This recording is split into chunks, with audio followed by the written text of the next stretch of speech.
This is Kyle Madsen with your top stories on Sports 1140. Hey, what was the Sacramento Bee headline after the Kings' first home game ever in 1985 against the Clippers? Coronation Clips. Coronation. I was trying to remember last night, and I could not remember the Derek word. Smith in the picture. I knew it was a C word, but I couldn't figure out Coronation clipped. One it was. Well, the Sacramento Kings got coronation clipped last night, 127. No, because it was the first game, so it was their coronation, and it was clipped. They got coronationed last night. No, they got... The Sacramento Kings took a 127, 128, 118 coronation against the Clippers last night. Okay. No, that sounds great, dude. No, that's perfect. You nailed it. They're back in action against the Lakers tonight.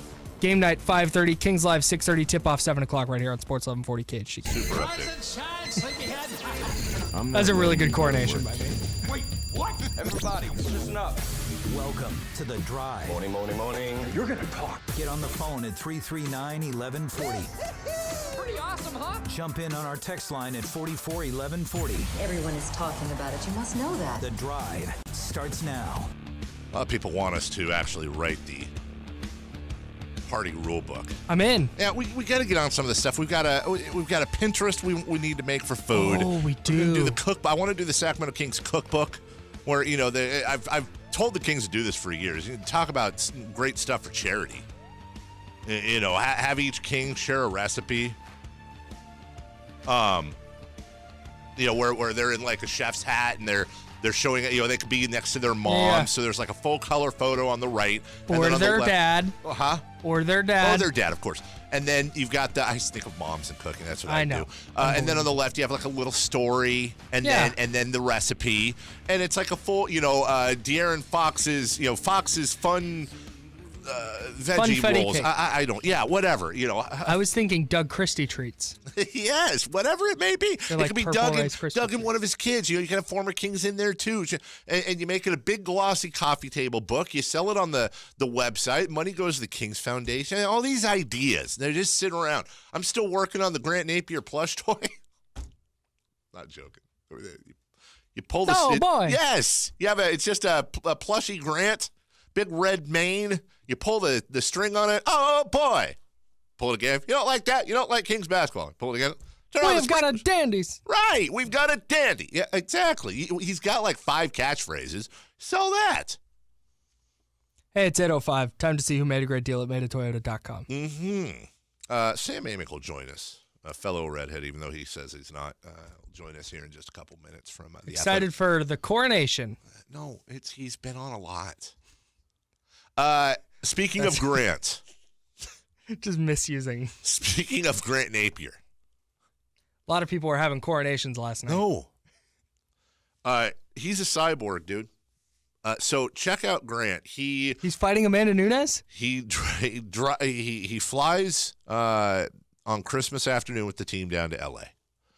Then yesterday morning he does the Jim Rome show, excuse me. Then he does his show. That would be a wild coronation. Does his show in the afternoon, almost the entire thing, I believe, because it was a 7:30 start. Then he does the game. Goes to sleep. Wakes up. He's going to do the Jim Rome show again this morning. He's going to fly to Sacramento. He's going to do his show. Then he's going to do tonight's game. Now, I understand there's somebody out there on a roof right now going, ooh, Grant has to host national shows and talk sports all day and call back. There are different kinds of hard work. The mental whatever, that's why Grant's half crazy. The mental acuity it takes to do that. And then really to have, let's be honest, the toughest part of the job comes at the final part of the day. Where you can cruise through radio shows. Oh, trust me, you can. But you can't cruise through play-by-play. No. That's where you really have to be going. And I guess you could make the argument that maybe is the best one to have at the end of the day because there's no way you're getting tired. Mm-hmm. The adrenaline will be going the whole time. But I don't understand what I'm not, listen. It takes a lot of coronation. I'm going to be careful here. I'm not saying Grant should be tested for PEDs. But I'm not saying he shouldn't, okay? Because something's obviously going on that's inhuman. And meanwhile, there's somebody on Twitter that wants him to be more of a cheerleader during the games. We have got a dandy here in Sacramento. Grant, they're down 20. They're down 20. Oh, boy. Sam Amick's ready to go if you want to grab him. Physically grab him. Somebody asked me who's the favorite tonight. The Kings are currently favored by 3.5 versus the hated LA Lakers. This is the second home game and final home game against the Lakers this year. I don't care about last night's loss if they win tonight. Just win tonight, please. Please don't lose to a LeBron-less, Rondo-less team. Just don't. I couldn't handle that, man. We already had a home loss against the dumb Lakers. And I know the Lakers have been in town since yesterday, and I know most of them are listening to this show right now. You guys suck. Try the burger. Try the burger, guys. Yum. Yeah, right now. Order it for breakfast. We might actually get Alonzo Ball sighting tonight. Rondo and LeBron are both ducking De'Aaron Fox. Might actually see Lonzo out there. Should be nice. Still recovering from the slapping he took at UCLA. Joining us right now from The Athletic.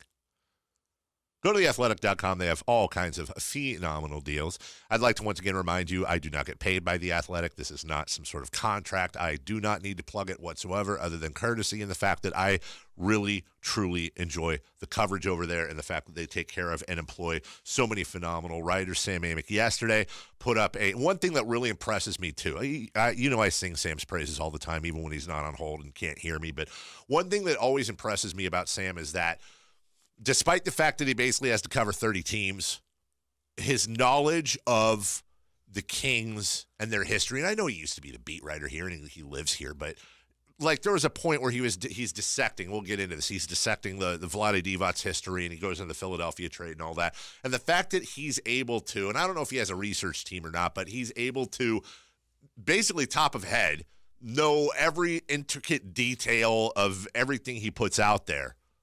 It not only is it good writing, but it's also smart writing, and I appreciate that. That's a hard 180 from what you were saying about him earlier. But no, for sure. Go you're to right. theathletic.com and good morning, Sam. How are you? Hi, Dave. My favorite thing about having good buddies like is, that everything is kept in confidence behind the curtain. Never comes, out into the public specter. Let's just put everything on the table. What are you talking about? I just complimented you. I said nothing. That is all I've said. That is it. Don't go down the chasm that you don't need to go down. All right, fine. We won't go down that chasm. I'm telling you that I've not broken any confidences. I give you my word. If you choose to break said confidences, that's fine. And now people are going to wonder what we're talking about. But all I said is that you know your stuff. I might have called Dave yesterday to have him remind me of certain pieces of the Sixers-Kings trade. Kyle, be honest. Yeah. Have I even alluded to that? Not even close. I bought everything you were just saying. I was like, wow, yeah, you're absolutely right. That is amazing that he knows that. Whole intro was just for Sam. The whole intro I did was an inside joke between us, and Sam just made it an outside joke on his own. Outside joke. I'm a guilty conscience. If you want public praise I don't. for your editing skills, this is the backdrop here is that, in a real basketball discussion, is that there's just so many layers to the Kings' last couple of years that, yes, I'm admitting publicly that it's hard to keep up with. It really is. The way that this move led to that move and this non-move led to that move. And even here's the funny thing, so obviously I broke down, Vlade's perspective on the success this season, but the backdrop of the DeMarcus Cousins trade, but also trying to kind of mention that they got roundly roasted with good reason for that Sixers-Kings trade, whatever year that was. But the one that we forgot, and this is listen, success is always complicated in pro sports, but the Cousins trade looks fantastic, largely right now because Buddy Hield is playing so well. Mm-hmm. Somebody with, and I don't blame him, somebody on the comment section of the column I wrote was just like, well, then how do you reconcile the Zach LaVine pursuit? And it's like, well, fine. It is what it is.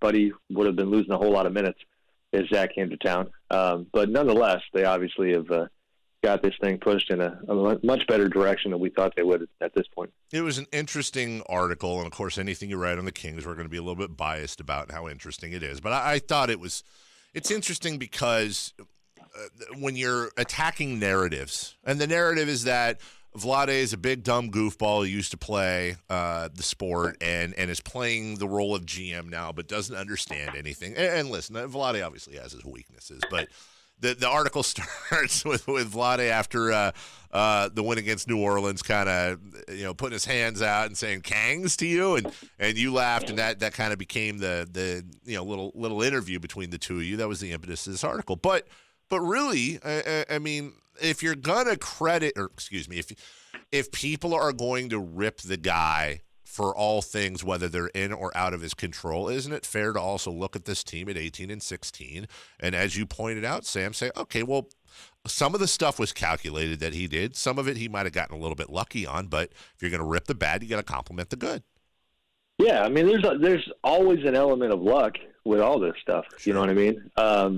Let's go back and talk about the Warriors giving Steph Curry a kind of bargain basement market extension because he had ankle problems at the time, and then that kind of allowing them to build financially in the way they did. That's a sequence of events that they didn't have a lot of control over.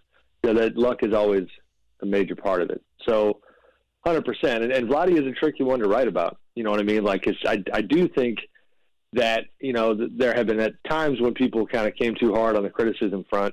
And I think you and I had this conversation yesterday, not to go too big picture, but I think there are times when what I get a little uncomfortable with is the cultural component to it, where, you put him on camera and he doesn't, because English was his second language, he doesn't end up telling you, in as clear a manner exactly what they're doing. Doesn't mean the guy isn't a smart guy. He obviously is. Sure. So, that stuff, it gets a little tricky. But, again, a lot of layers to it. I've always prided myself on making sure that, if I'm going to bang on a certain team or a certain player, like, you got to be fair. And when they're doing something positive, this was me kind of handing the mic to him. And some other people felt like, how do you not press him on Doncic? How do you not press him on Brandon Williams, the situation with the front office? And it's like, listen, there's plenty of time. We're going to talk again. This was more like, hey, they're playing well. It is historic for this franchise in terms of first time since 2004, 2005.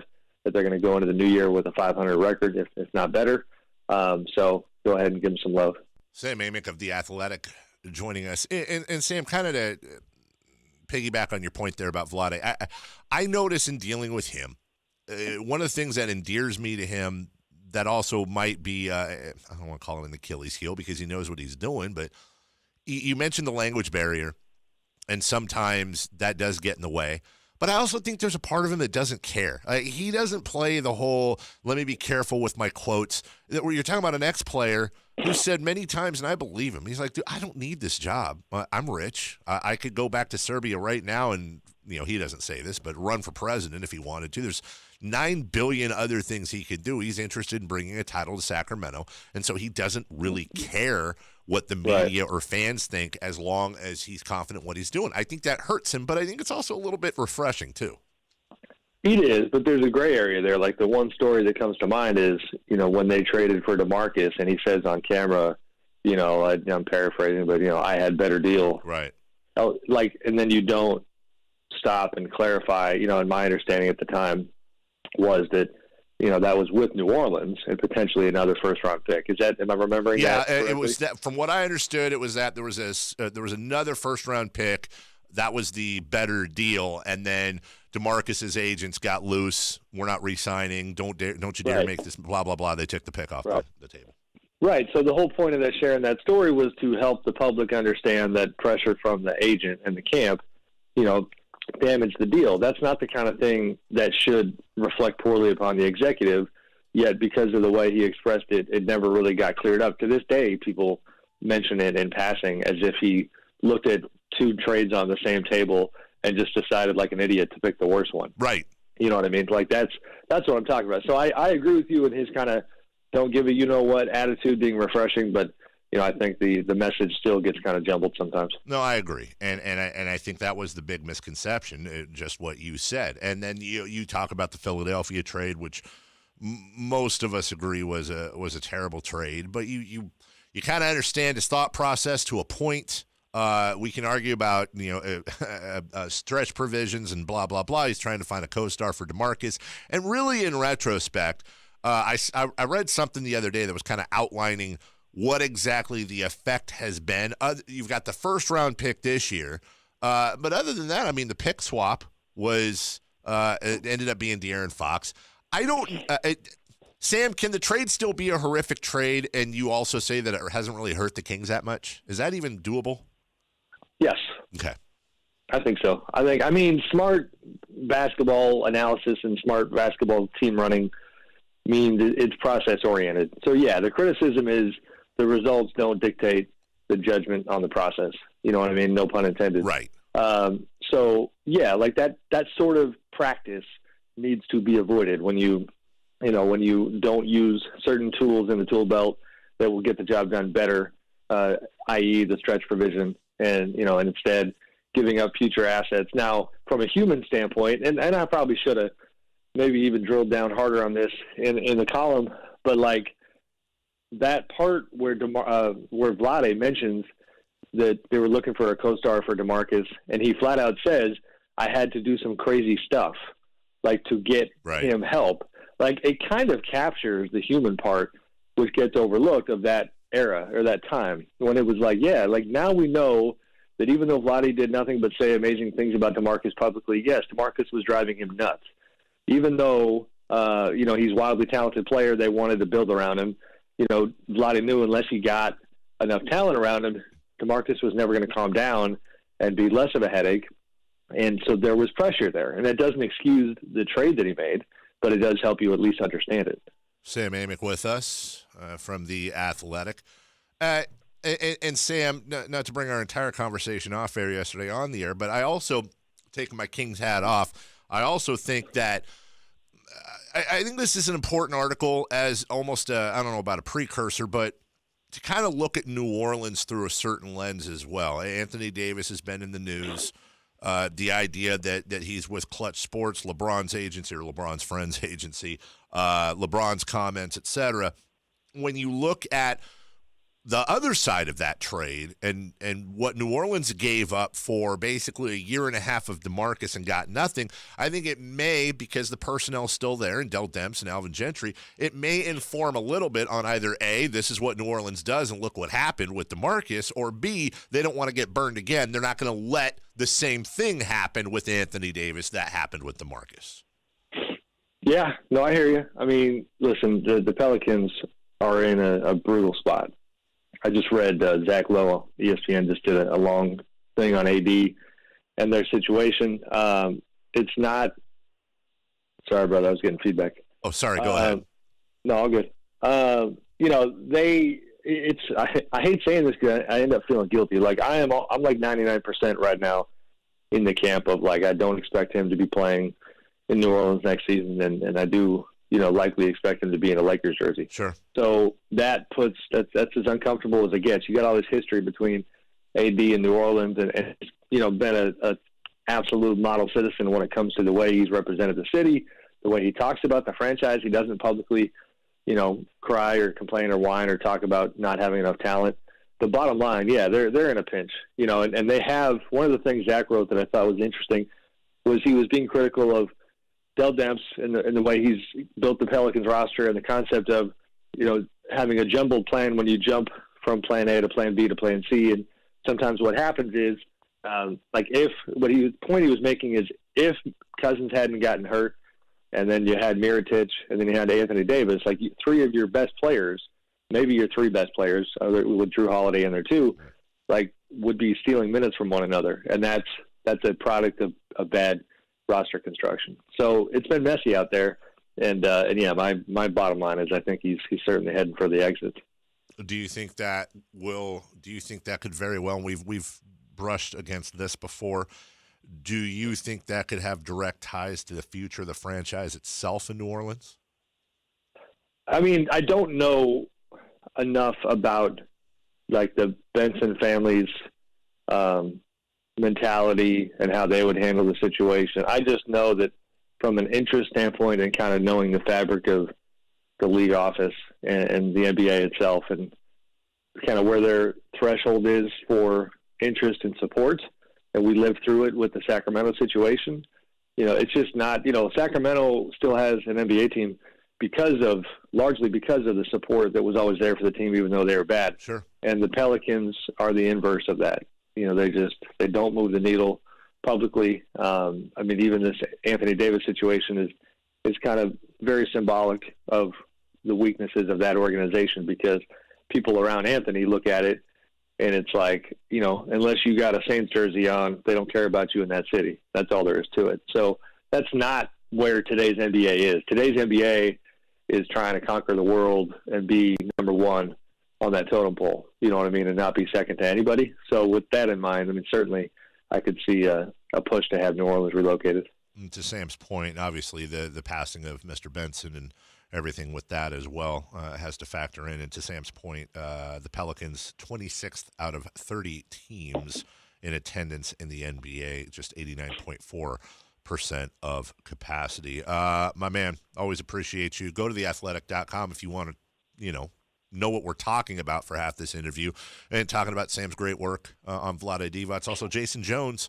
has been doing phenomenal work as well on more of a day-to-day basis with the Kings. Both those guys can be read at theathletic.com, where they still have all kinds of deals far, far cheaper. In fact, it's a drink at a hotel, and that gets you a month and that much more of theathletic.com and their phenomenal writers. Buddy, I know you had a Merry Christmas because we talked about it off air yesterday, and I hope you have a lovely and wonderful New Year with your family. We appreciate you joining us each and every week.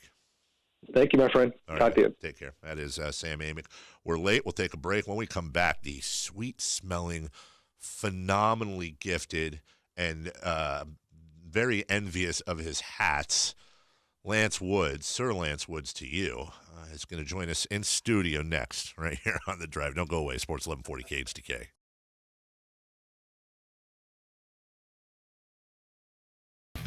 Lance Woods has secrets, Kyle. We talked to Walt Williams yesterday. He's another wizard. Got a couple of wizards here. What are you looking at? You looking for which mic he's on? You got it? I don't see his button. Does he have to turn his button? Oh, he's got it. Hey, Lance. Am I supposed to talk now? You can talk whenever you want. It's your show. Mike, when you're in here, it's your show. it's a correlation. Uh-huh. Well, coronation. Coronation. Yes. It's a coordination? Great point. Okay. Coronation. The first ever headline in the B after the Kings lost to the Clippers back in 1985 was the first game ever. Yes, it was coronation clipped. So he was trying to use that in his update, but the coronation's like the initial game. I have no idea what coronation means. When a queen gets the coronation of a queen. Well, right, I get it now. I know that now. I thought it was a nation that only ate corn. It's called Nebraska. It's a corn nation. Get them peas out of here. We a corn nation. Corn on the cob nation, to be exact. But I'm not the best at it. My GED, it works sometimes. That's why Lance fits in so well here, though. He does, because you pick up on that stuff. We'll do the dumbest dad jokes ever, and you do the smartest dad jokes ever. And somehow they come together in this chasm of jokes where we can tell who the professional is. Yeah, because I don't have any kids. That makes me the smartest dad. That's going to give you so much material, though. When that day comes, that's all the material you need. Yeah, that's what I had. All the material and none of the money. I took a shower in my kid's bathroom yesterday because I seen you tweeting about that. Man, the amount of money people spend on shampoos and conditioners and body washes that leave you greasier than when you started. And, bro, correct me if I'm wrong, but for a guy, I don't know how you do it, but all I need is give me Suave, give me Pert Plus. I just need to do either the Mohawk or the Santa Claus beard, and I'm good. And you just need some basic cleaning thing. But you're clean. You're dressed phenomenally. That hat is in. Did you get that at the team store? It was a gift, so I think so. if you can see on the video cast, That's a really strong hat. We're both wearing Kings hats, and Lance's is this like black leather with this purple brim. The Christmas present? No, it was a birthday gift last year, I think. Mm-hmm. Yeah, okay. But don't give me the quote. I'm just saying you kept it very nice then. I try to keep all my stuff really nice. That's the key, Dave. You don't have to have a lot of nice stuff, but the stuff you have, keep it nice. Keep it nice. Keep the stuff you have nice. Are you a shoe cleaner? Yes. Oh wow. I got so many shoes. What size shoe you wear, Dave? 15. Okay, I can't help you. I got nothing for you. I mean, you can take 2 of my shoes and cut them off in half and put them together and see. That's a ski. Why would you take that off? I mean, because I'm trying to show you like the dirt. I need to take better care of. So I'm gonna tell you how we do in the hood. Yes, Dave. please. I wear a 10 and a half, by the way, in case anyone. Oh, I got you, Kyle. I got your back. All right, sounds good. 10 and a half? Yeah. Yeah, Okay. I'm in there. Screw this ogre over here. I got you, Kyle. Yeah. I don't know. My shoe game's terrible, so I could use some I help. wasn't gonna say nothing, but I agree. So just gonna mind my business. I got you, Kyle. Though. I got you, Kyle, with your generic shoes. They're New Balance 247s, thank you. Yeah, they was like off balance, but I seen them. But we're gonna help you out. I seen you last time. You had on some Montel Jordans. I'm gonna get you some Michael Jordans next time. Great. The air. This is how we do it. Na na na na na na na na. Who is the talk show host? Not Montel Williams. Montel Williams. Yeah. We had Montel Williams in one time, and he was, no, I swear to God, Montel Williams, the most random thing ever. This has nothing to do with anything.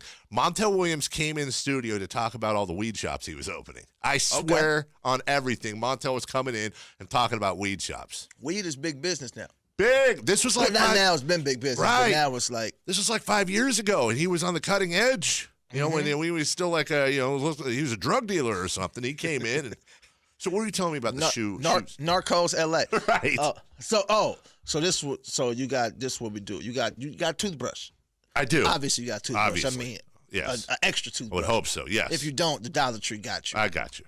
Go get you a toothbrush. Mm-hmm. Then make you some soap. Not make, but I get what you're saying. And put it in a wash a little bottle or a little mug, and you clean your shoes with the toothbrush. Okay. Get you a rag, wipe it off, and you toothbrush circles, small circles, okay.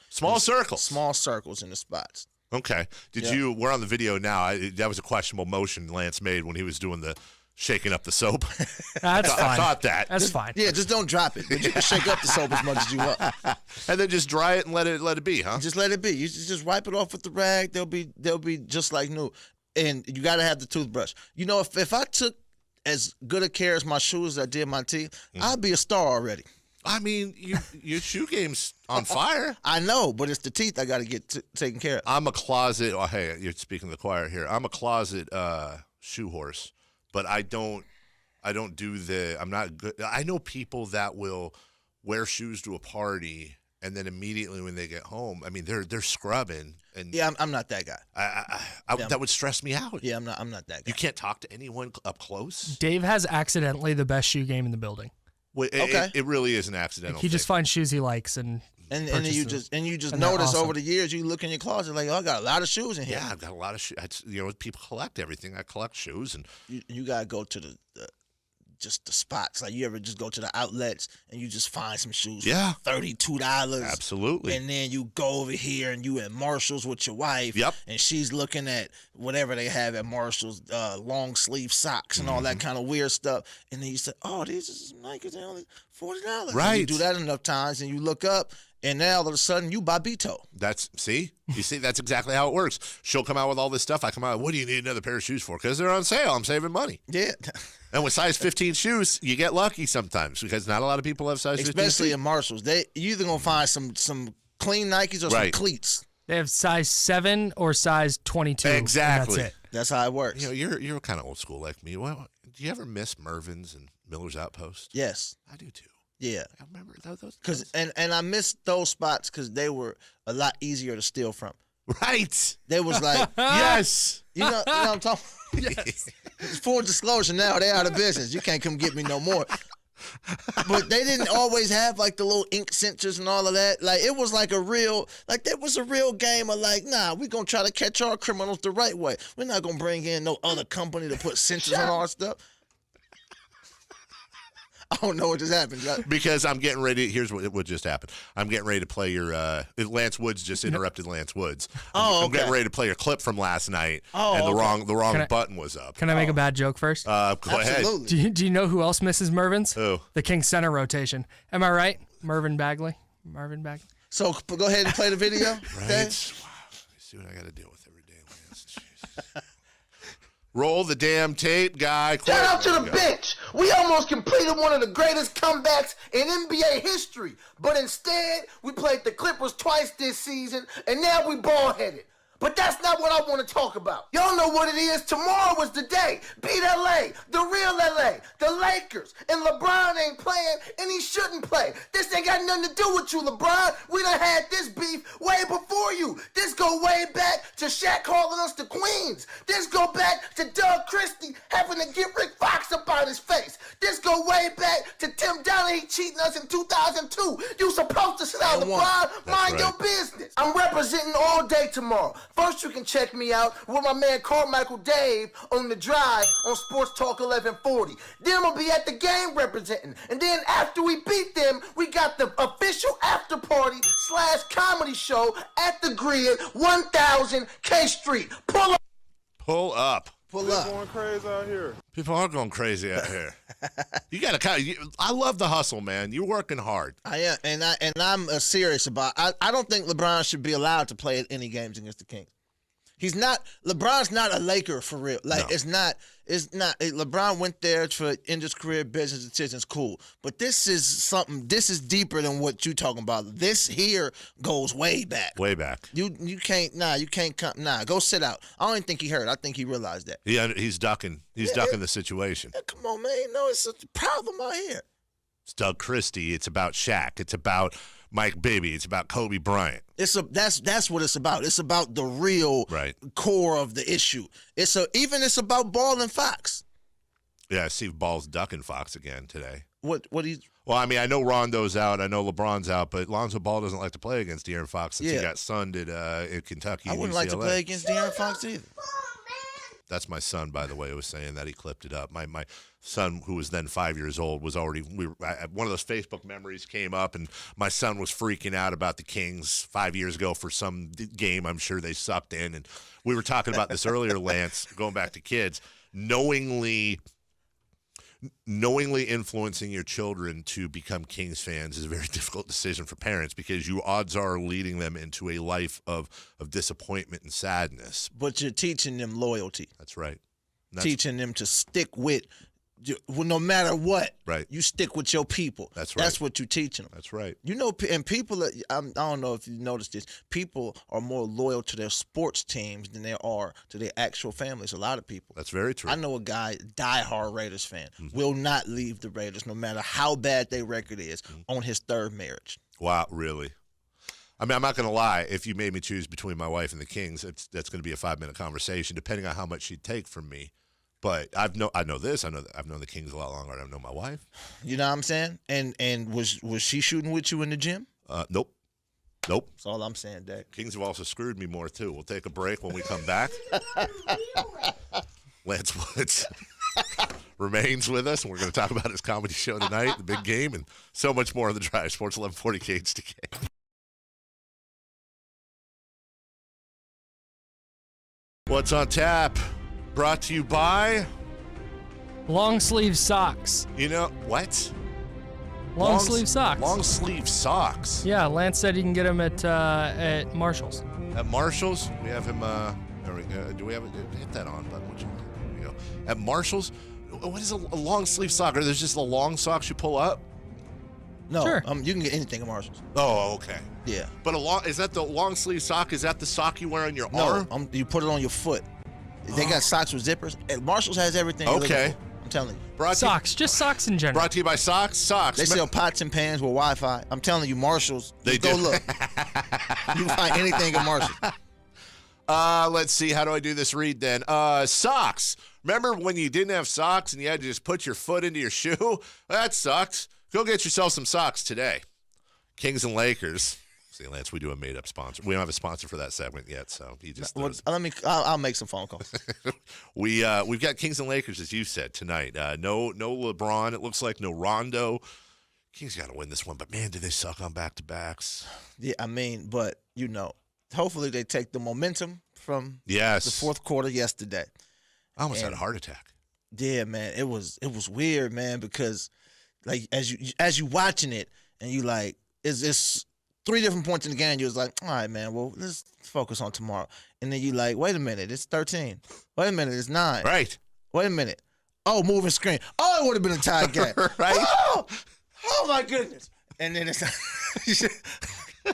and Ben McLemore's making threes all over the place. But I'm gonna tell you something. I'm kind of go all over the place. That's fine. Are you noticing? This is the exciting part now about watching Kings basketball is you have to pick who you hate now. Right. Right. Yeah. It's a time like in past Decembers. It's like we 5-20 is whatever. We just hate the Lakers. Sure. But now it's like I'm watching the game on Christmas. I'm like, come on, OKC, you got to beat Houston. Yep. That's where we at. We gonna be fighting between that 6, 5, and 9. Yeah. That 5 and 10 jumble. So all of those teams is like, no, it was a game. The Lakers lost to Memphis, and I didn't know if I wanted the Lakers to win. I know. Or if I'm like, you just can't root for the Lakers, but you kind of have to sometimes. I'm like, can it be a draw? Can both teams lose?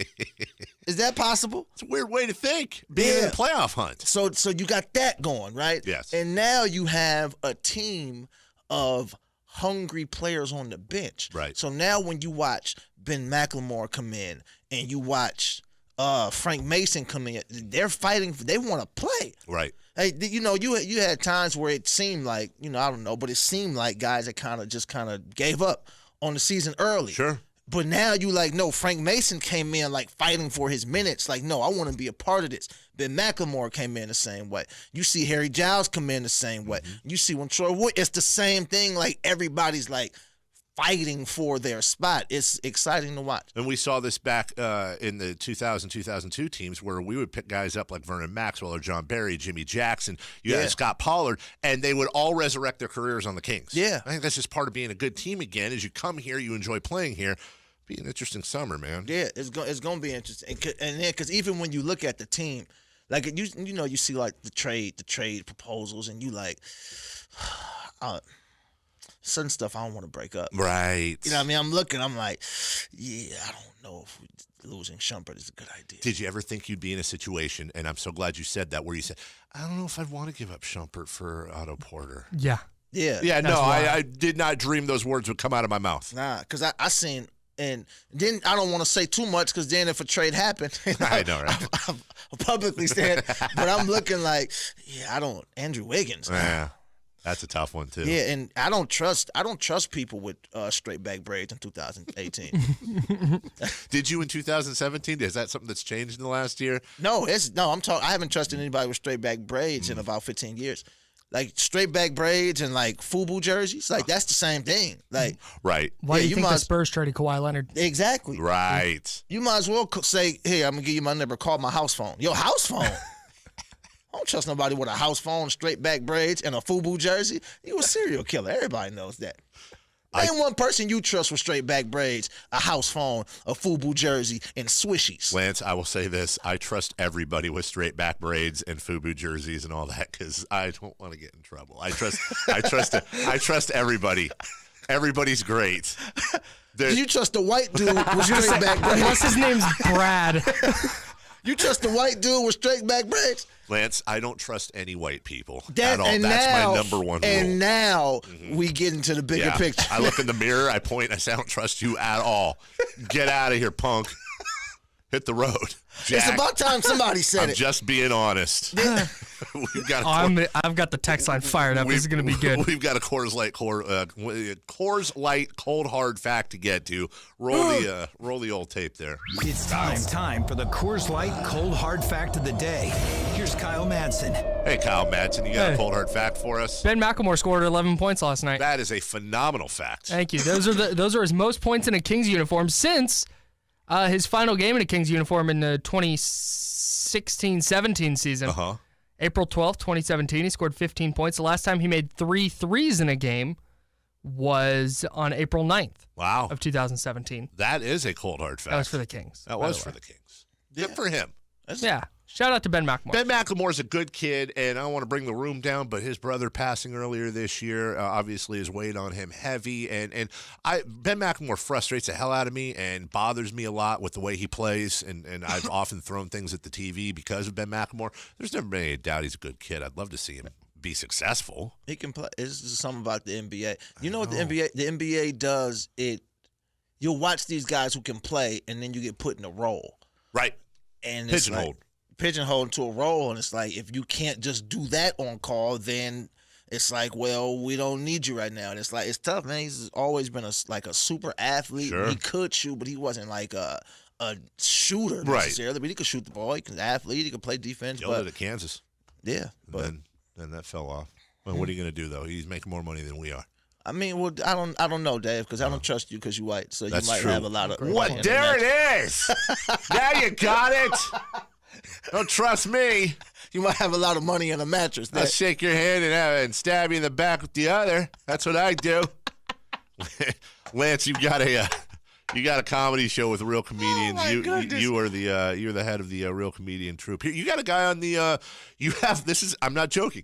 You have a guy on the flyer tonight, Chad Beals. Mm-hmm. I've bought pepper jelly from before. Okay. He and his wife would sell pepper jelly at Christmas on Facebook, and I bought some. I don't know if I bought it or he probably gave it to me. I didn't buy it. But I'll be honest with you, Dave. You don't know. I have no idea what pepper jelly is.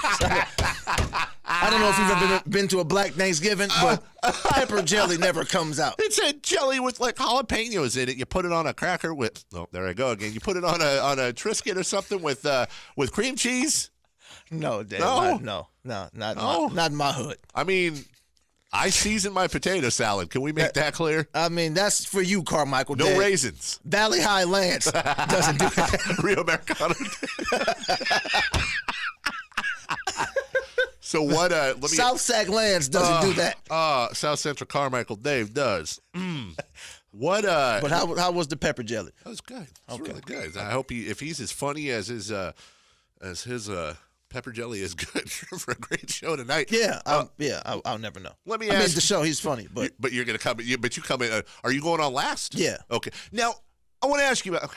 We got time. When we have time. Hey. All right, cool.